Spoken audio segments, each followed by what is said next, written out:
Hallo und herzlich willkommen zu einem weiteren Video hier bei iTechnic Help. Heute werde ich euch mal zeigen, wie ihr beim 2011er Mac Mini den RAM upgraden könnt. Dazu verwende ich heute diesen 8 GB Speicher von Corsair. Und im Moment hat er zweimal 1 GB, also 2 GB verbaut. Und ja, dann legen wir mal los. So, ich habe den Mac Mini jetzt mal auf seine Rückseite gelegt und habe hier den RAM aus seiner Packung befreit. Und um den Mac Mini zu öffnen, müsst ihr hier den schwarzen Kreis auf den geöffneten Kreis schieben. Und das machen wir, indem wir es so. Das war der nette Herr Kollege übrigens. Und dann sollen wir hier unten dagegen klopfen. Ich bin nur der billige Kameramann.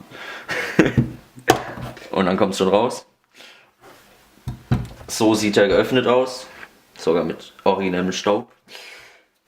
Und dann müssen wir hier diese zwei Greifarme nach außen machen. Und können ihn hier rausziehen. Und mit dem unteren machen wir genau dasselbe.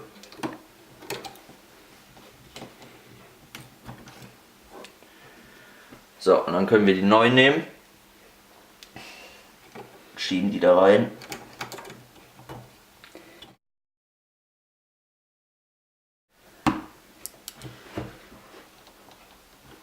Und können es runterdrücken.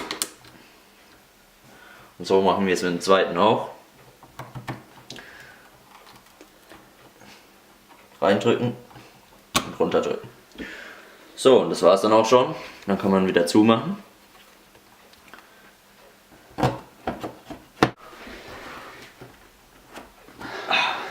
So. Ja gut, und dann seid ihr fertig und habt einen Mac Mini mit 8 GB RAM.